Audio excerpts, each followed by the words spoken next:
everyone, welcome to the fourth and final part of episode 4. Once we're done with this one, we're done with the parsing, and then we can move on to all the features everyone's looking forward to, which is characters, music, backgrounds, and making our visual novel really come to life. Now, having all of this in place is what's going to enable us to do that, which is why I wanted to cover it first. So in this episode, we're continuing off on our command manager. And so we made a certain function last time, which was very simple. It was just a print command. And so this print command, it took no arguments. And it's the most basic kind that we can do. But we can already see the power that this system can yield for this project and other projects as well by using this sort of method. But we're going to extend this even further because there's so much more that we can do with this. So we have this section. I'm going to divide this into 3 parts here. Inside of this extend function, inside of our database examples, we're going to add just regular old actions. So I'll call that a action. And then we're also going to add lambda statements. And lambda allows us to add basically a function without actually defining a function. We're just passing in logic that's going to execute, and it doesn't need any kind of reference to a command or an action or anything. We just define it then and there. So it can help with really small commands where you only need to do one small thing. And then we'll run coroutines.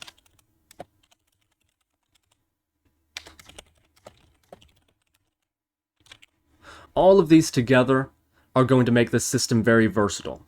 And we're going to need to change up our command manager just a little bit in the way that the execution function works. So we're still going to retrieve the command, but then we're going to do what's called starting a process. And the reason that we're changing this up is because not everything is just going to be a command that runs in a single frame. You know, if we're introducing coroutines, then things are going to need to run over time. And with a coroutine, we're going to want to keep track of that. We're going to want to know what process is currently running on this command manager. We're going to want to keep track of it and make sure that that process ends once the logic ends. Which means the execute is actually going to turn this into a coroutine call where we can monitor the status of the progress. If it's just a regular action or a lambda statement, then it's going to end basically right then and there. But if it's a coroutine, then it's already going to be in place to where it continues to run until the logic is finished. But before we do that, let's go ahead and make it where we can identify each type and know exactly what it is that is being passed in this command. If they're all going to be delegates, but they're all going to be different types, we need to know how to differentiate between them. So we've got the action. That's just a command with no parameters. Let's go ahead and make another one. Private static void print user message. And this is going to take a string for the message. And so we'll say debug.log and user message and give the message that has been passed in as the parameter. Again, very simple. And let's add this. Our database.add command, same process. I'm going to make this print, and I'm going to underline 1p, meaning one parameter. And the function I'm going to give this will be a new action.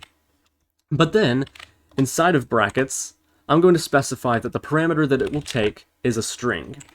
And so this action is then going to point to print user message, just like that. And so now we have access to a message that takes a single parameter. Whatever your parameter is, it needs to go in these brackets for the action to let it know that that is what's going to be passed into the function that will be called. And so you can imagine it'll be the same thing for when we do multiple parameters. So another static void print lines, and we'll make a string array called lines.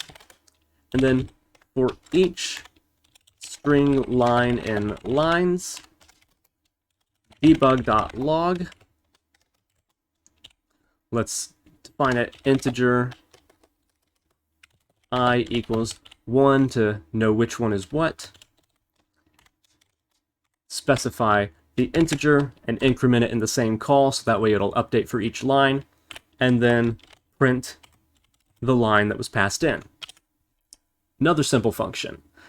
Now let's add that one to database dot add command and print underscore ilmp for multiple parameters. And again, this is going to be action, and instead of a string, we're going to say string array, and then pass in our print lines. Alright, great. Let's make sure that all of those work real quick. We look at command testing, I am executing print, but I also want to execute those other two, so I'll say print 1p and print mp. And see, this is what we need to see. So it executed the first one just fine. But if you're following along, then you'll probably get this same error message too, saying that the target parameter count exception is our parameters exceeded the expected number that it was looking for. And that's because they're all being called with dynamic invoke taking 0 parameters. So it doesn't matter what I'm adding in here, it's not doing anything with it. It's just executing the command name, but it's not giving any parameters to the functions that are looking for parameters, which is why it's important that we go ahead and add any parameters that we want to use to this execute function. But just to make it where we don't have to provide any, we'll precede this with the params keyword. And then everything preceding this, everything preceding our command name, is going to be added into a string array, which we'll call our args, or our arguments. This means we can just define a bunch of independent strings and they'll automatically be compiled into this single array, which is our arguments. Or we can pass in nothing and our arguments will be null. And the way that's working is we would have our command name. If we want to print one line, which this is going to be my user message, I'll say hello world and then print multiple lines. If I want to do multiple lines, I'll say line 1 and then I'll make another one, line 2, and I'll make another one, line 3. And now comes the point of identifying what is what. Because if we try to pass in the arguments to a command that isn't actually expecting arguments, it's going to throw an error. And if we don't pass enough into the one that is expecting multiple arguments, that's going to throw an error too. So this is the point where we need to identify what our delegate is, and then call the appropriate function, depending on what it's expecting and what type of command it actually is. And this is actually very easy to do. So if we go back to our command database, or actually our extension, where is it? Right here. This is the type. This is what we're looking for. So this command is an action. And this command is an action with a string. And then this one is an action with a string array. So to find out if our command is just an action with no parameters, we could say if command is action. That's literally it. If our command is an action, then we know that we can just call dynamic invoke on it. I'll put this up here. If command equals null, then return, just so we don't try to do something if we get a bad command. But if our command is an action, then we just call it. Otherwise, if our command is, what was the other one that we had? We had action with a string in it. So if it's an action expecting a string, then command.dynamic invoke, but this time we're going to pass in args and the first or the only item in that parameter. And finally, else if command is action with a string array for multiple arguments, then command.dynamic invoke and args. Now that looks like it's going to work, but if you hover over dynamic invoke here for a second, you'll notice something different. It's looking for an object array.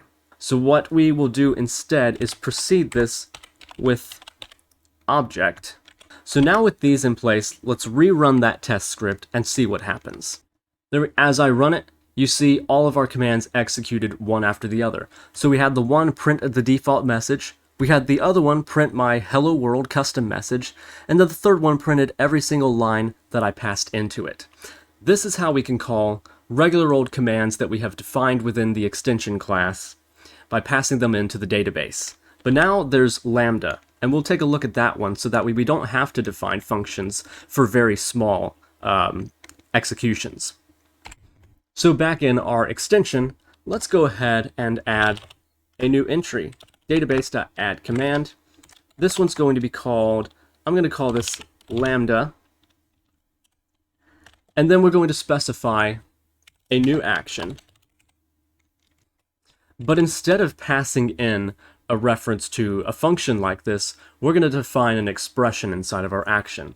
So we'll proceed with empty parameters because we're not passing in any arguments to this expression. We'll point that into our expression, which goes right here. This is how we make lambda.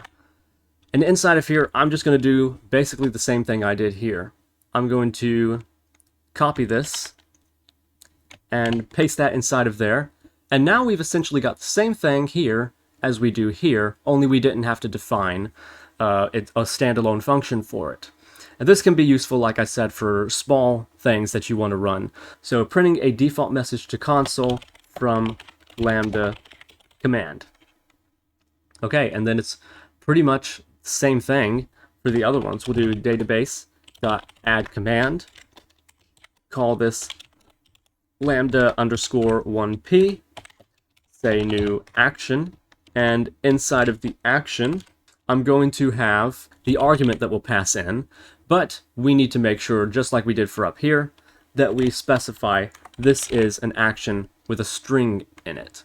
So our argument will be passed in to our expression here, which is going to be debug.log, and I'm going to log user lambda message, followed by the argument that was passed in.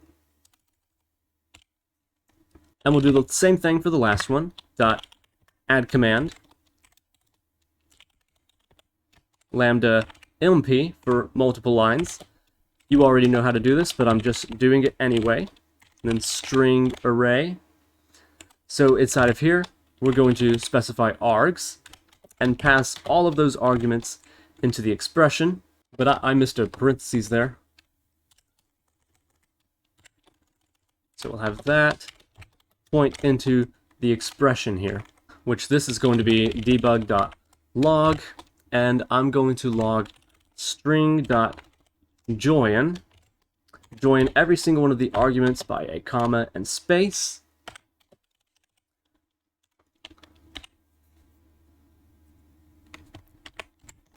And that gives us lambda commands. And if I were to go and execute these commands, then inside of Unity, we get this nice listing for all of our commands that are working. Then we've got the default message from the lambda, we've got the user lambda message, and we've got all the lambda arguments that were added together. And those are the two examples for actions, the basic actions that you can run with this command system.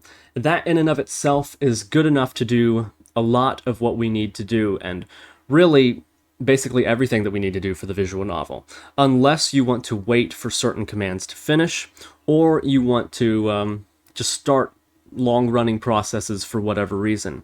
For my media player, for example, when I was running this, I have a command that will allow me to add new libraries to the directory collections that it streams the content from. And so in that, I run a long-running process which asks me for the directory, and it asks me for any particular types if I want. I'll specify it. If the directory doesn't exist, it allows me to create a new one, and all of this is running inside of the same single command, because that command is a coroutine.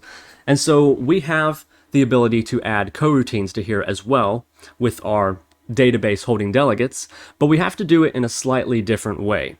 Not only do we have to define an enumerator, which is separate from the void command, but we also need to define a new delegate type. Instead of action, we're going to be using a different resource. So let's go ahead and do that right now. Let's make ourselves a very basic coroutine here. We'll make private static enumerator and say this will be simple process. It's not going to take anything, but what I'm going to do in here is say for int I equals 1 while I is less than or equal to 5 I plus plus. We are counting from 1 to 5, and I'm going to debug.log. I'm going to log a message that says process running ... and then followed by the integer that I am at. So we're looking at a counter, and then yield return new wait for seconds 1, or not I, wait for seconds 1. Okay, that's our process. We're counting up by 1 every second. And so adding this up here is going to be slightly different.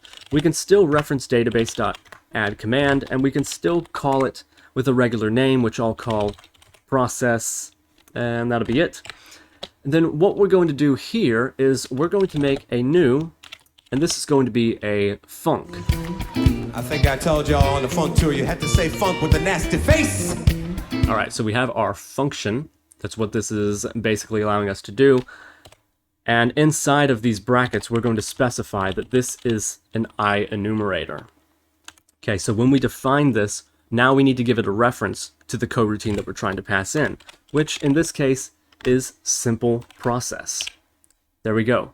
This adds a coroutine to our command database, but we can't just call it like we do actions. We need to change it up a little bit, and that means we need to head back into our command manager and change this. So when we execute the command, if we want to monitor this, how about we change void to coroutine? That way whatever calls the command can monitor the progress, and it can yield for the duration of that command if necessary. And we can return null instead if there is no command found by that name. And instead of having all of this right here, let's remove that, and let's call a single function. Let's define ourselves a new function, which will be a private. Again, we will return a coroutine, because we're just going to be pointing to this. And what this is going to be is a function to start our process. So we'll take in our string command name, we'll take in the delegate as the process that we want to run, and we'll take the string array for our arguments, which would be anything that is passed into the params section here. So once we reach here, if we know we have a valid command, then let's return start process, the result of sending our command name, our command, and our arguments to be started by the command manager. So that means, what are we doing in here exactly? In here, we're going to start our coroutine, and we're going to want a reference to that. So we'll come up here, right under our instance, and we'll make a private static coroutine, and this will be our process. By default, we'll set that to null. And we'll make another boolean, which will be public static bool, then is running long, or we'll just say is running process, and say that is true if our process is not null.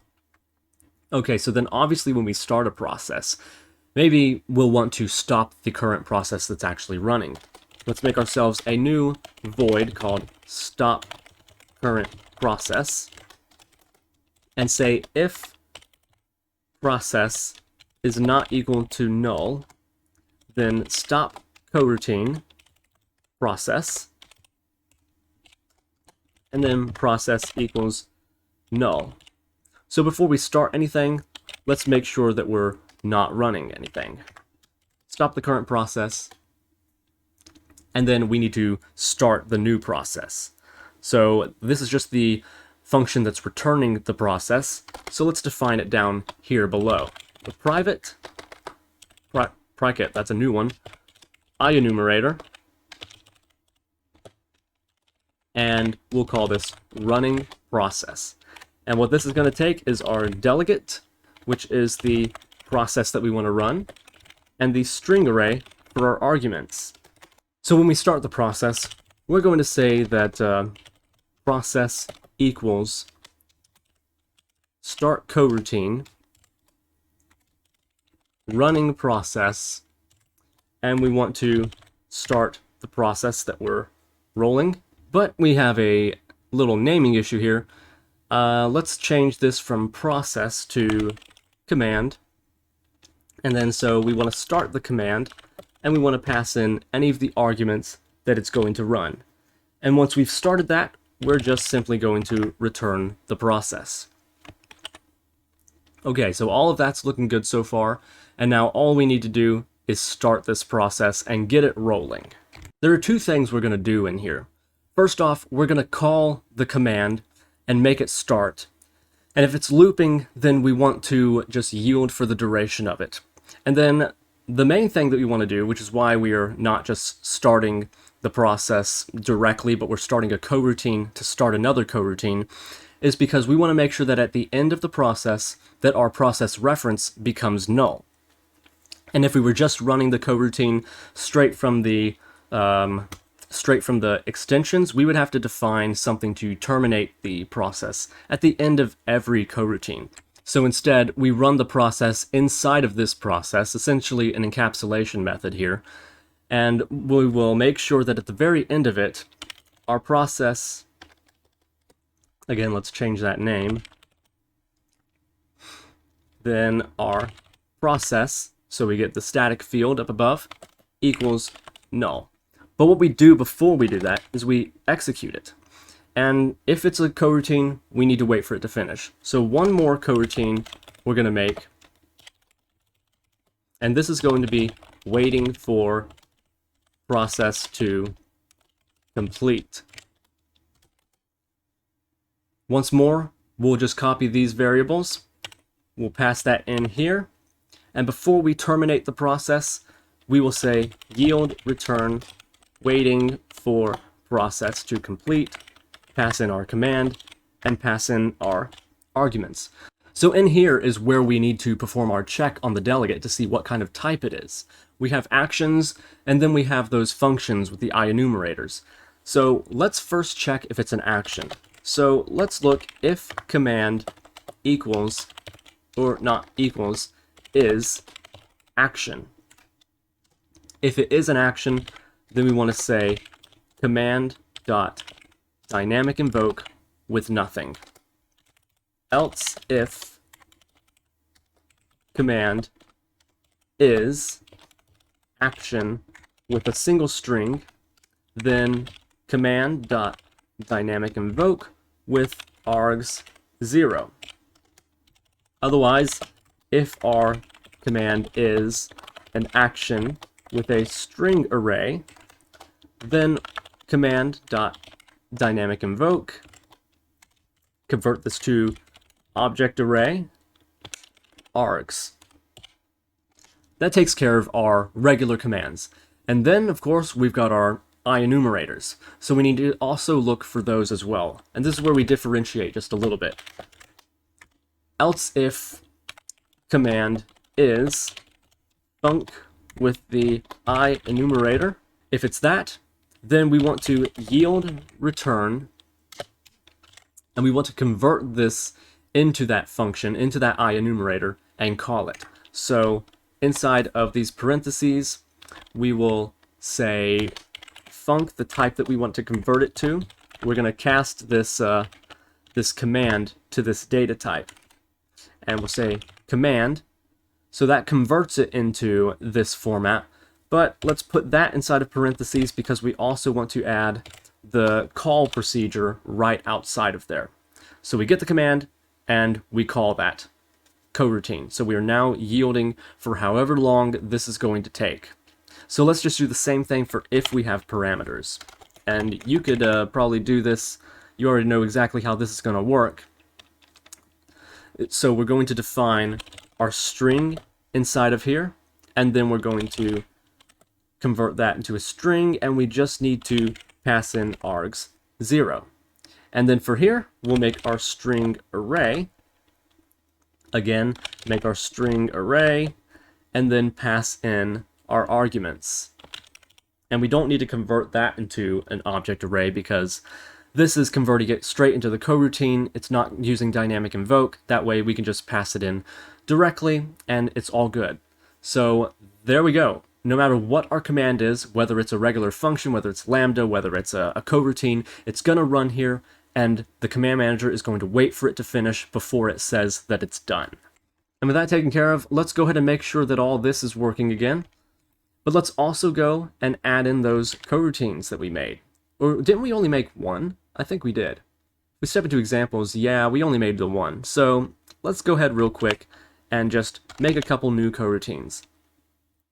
So this will be the line process. So we'll take a string and it'll take a line, or I'll call that data, because what I'm going to do is actually parse this. So if int.try parse, I'm going to try to parse the data and then cast it out to an integer called number. If that succeeds, then we will run this loop and we will set our target number to num. And once more, let's make another coroutine, and this one is going to take in an array, and in here I'll just say for each string line in data, then debug.log process message. Inside the message, I will say that we are going to say the line, and then yield return new wait for seconds 0.5 f to specify the float. And up here then, let's go ahead and duplicate this. So process one parameter and process multi-parameter. This thing that we're doing here is going to take in a string, and for the process we're going to change that to our line process, wasn't it? Line process, yes.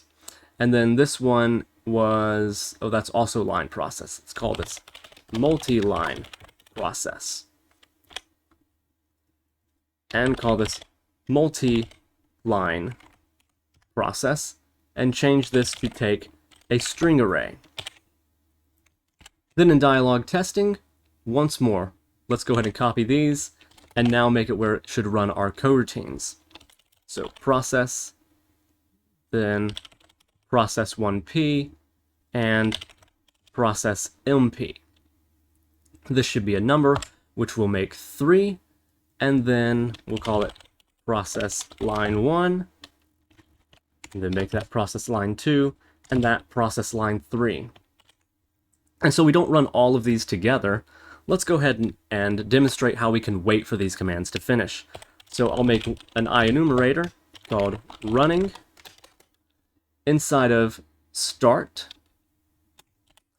we'll say start coroutine running. And in running, I'll paste all this here, but I'll precede everything with yield return. That way, because our command manager is returning our process, we can actually monitor for the end of it and only execute the next command once the previous command finishes. There we go, we have our initial ones running, and we can see that the process is running here. It's continuing to go every second. There's our second one, should stop at 3, and there we go, our third one finished it. So, there we go. That is all working.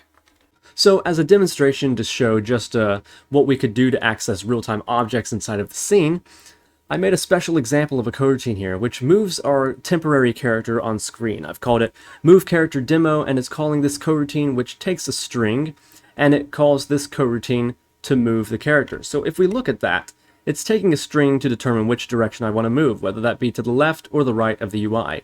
And then it grabs the character, which is just named image in the screen right now, or in the scene, getting her transform, setting a move speed, and then I am setting a target direction, whether it's left or right, and then the current position, and just moving her to the left of the screen or to the right of the screen until she gets there. Inside of command testing, I've also put down these key codes, so if I press the left arrow, she's going to move to the left, and if I press the right arrow, she's going to move to the right. So here inside of our scene, we see this is the character I'm talking about, just the temporary placeholder, and she's just called image. So if we go ahead and launch Unity and give that test command demonstration, if I press the right key, she's going to move. If I press the left key, she's going to move back to the left. So this is just an example of how we can access objects inside of the scene using commands. As long as everything's static and we're able to pull our information from another source, then we can just add the commands to the database and they are good to go from there. So all we need to do at this point is just move on to the next parts of the tutorial, and as we create features, then we'll add commands for those features and add the capability to the dialog files. Let's go ahead and make it where it sends all these commands that we're running inside of our dialog files to the command manager and attempts to execute them. So for us to do that, we need to actually call some commands that exist. These don't work, but they will be sent to the system and we can see that they don't exist. So let's just make a couple new lines here. We're going to make John say move left. And when that happens, I'm going to move care demo because that's the name of my command. And I'm going to pass in left as the direction that I want to move. And then I'm going to make a new line for, this is still John, I can remove that, and I'll say move right to move the character to the right of the screen. And then maybe I will just have a command right here that just says print, or print 1p, so that way I can pass in the parameter. Again, these are the ones that I defined in the database a minute ago. And so the message that I want to print is going to be inside of quotation marks, where I will say, this is a command running straight from our dialog file. If we do that right now and read this file, nothing's going to happen because we need to go into our manager and execute these actions after the dialog executes. Inside of our scripts in dialog and managers where we have our conversation manager, let's open that up. And we've already fed in the line commands, and we're going to try to execute the commands after the dialog has finished. If there's no dialog, it's just going to go straight to executing whatever commands are there. This is doing nothing at the moment. All it's doing is logging what command should be executed. So let's go ahead and remove that. And we want to go ahead and get a list of our commands. So we'll specify a list of dl command data dot command, and this is all the commands on our line dot command data commands. That gets us every command that is assigned to this line. And then we'll loop through each one of those. So we'll say for each dl command data dot command in commands, we want to do something with them. We want to possibly, well, maybe we won't yield. We'll hold off on that for a second. We'll come back to that. We'll go ahead and say command manager dot instance dot execute, followed by the command dot name and the command dot arguments. That should effectively execute the command when we run it in our dialog file.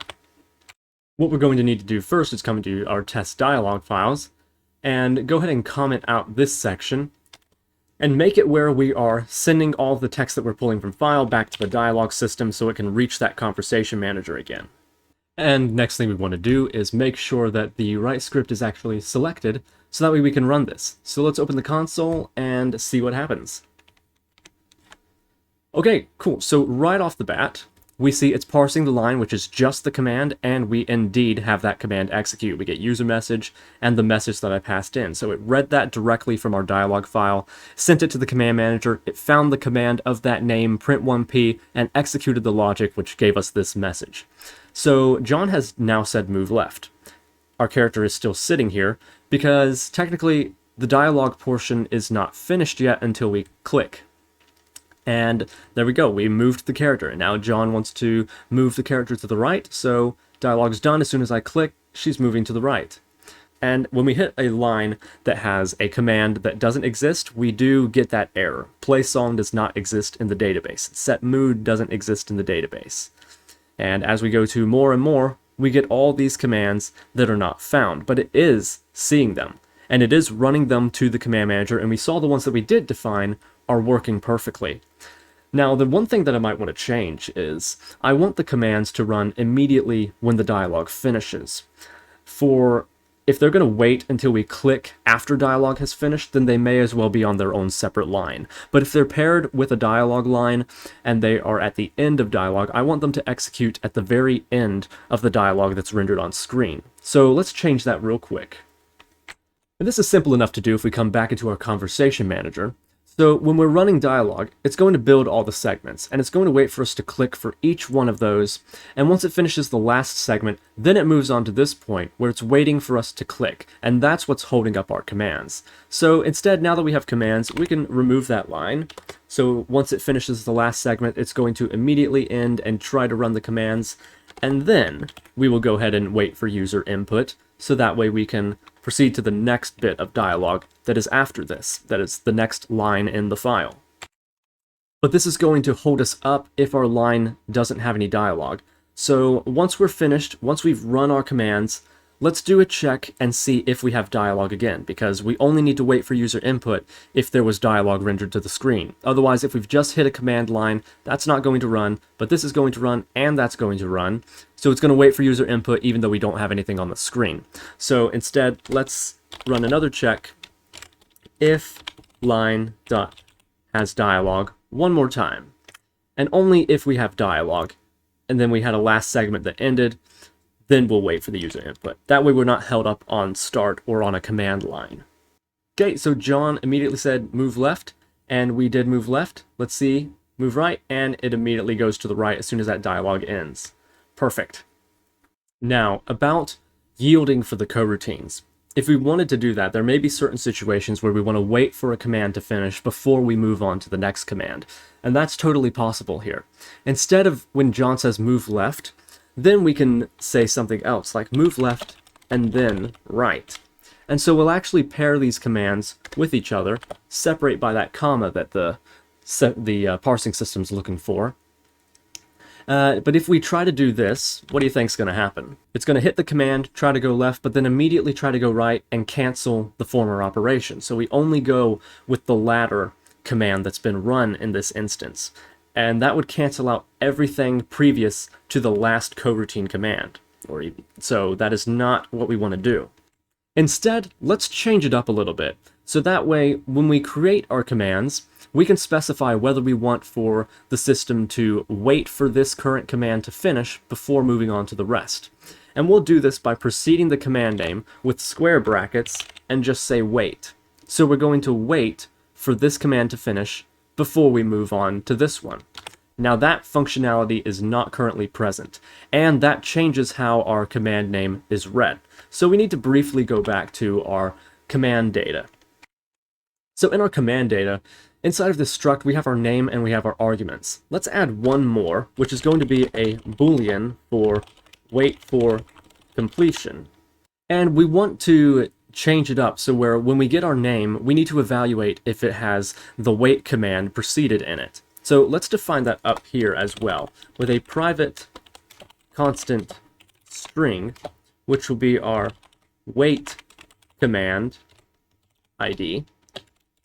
And this is going to be wait. So this is what the system will be looking for. So let's try this.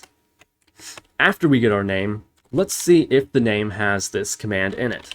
So if command.name.starts with, and then we want to do wait command ID, then we want to do two things. The first thing we want to do is we want to set command.wait for completion to equal true.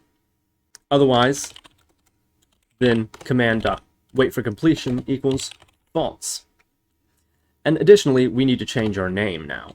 So command.name equals command.name.substring, and we're going to start at the wait command ID.length. And this is going to remove the wait command from our name and make sure that we wait for completion. In order to avoid any typo mistakes, I may also check first if name.toLower starts with wait command ID, because this is lowercase. And in case I do capitals or just capitalize one of the letters, I want it to still identify it with the wait command. And so when we come back to our conversation manager, let's go ahead and check if this command that we're currently on is supposed to wait. If command.wait for completion, then we want to yield return command manager dot instance dot execute for the command name and the command arguments. Otherwise, all we do is call it and we don't wait at all. Now, as we do this, this also changes how the command name is interpreted and how it's found in the system. So we're looking for anything that starts with a word character of any length, but now since we're incorporating that wait command, we just need to change this up slightly. It can either be a word character or it can be one of the symbols that identify the tag that encapsulates this wait command. And those tags were the brackets, so we want to give ourselves a choice of something to look for here. It can either be a word character, or it can be something else. So we'll put all of this in brackets, and then what we're looking for will be a backslash start bracket and a backslash ending bracket. Now we're going to be looking for any word character or any bracket, and have that command of any length, as long as it is not followed by a space character. So this will identify that wait pattern and allow us to set the command wait on completion to true. Okay, and if we come back into Unity, there's not much space between her and the left side, so we may not be able to see it well, so I'm going to move her right into the middle. And let's start. She'll go left, wait for her to get there, and then go right. There we go. There we go. All right, perfect. Let's just add a little bit more here, just to see this all in action. Print 1p, and then I'm going to say start moving, and then I'm also going to wait here, and then I'm going to print 1p and say done moving. Let me clean up first by removing this massive debug log statement in the moving function. That way we can actually see what we're looking at here. Okay, so let's go ahead and start.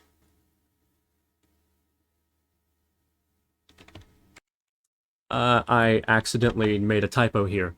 I put my comma inside of the command instead of outside. Okay, let's try that again. Here we go. One more test. We've printed our message, we finished moving, and we printed our last message. So there we go. That is officially it. That's officially it for our parsing, and we've got our command system set up, so we'll be ready to add the commands for everything else that we're going to do in this system. Next episode, we're going to start getting into the finer features of what make a visual novel a visual novel. So we'll start with characters next week, and we'll start proceeding from there, moving topic by topic. So until the next one, I will see you guys later.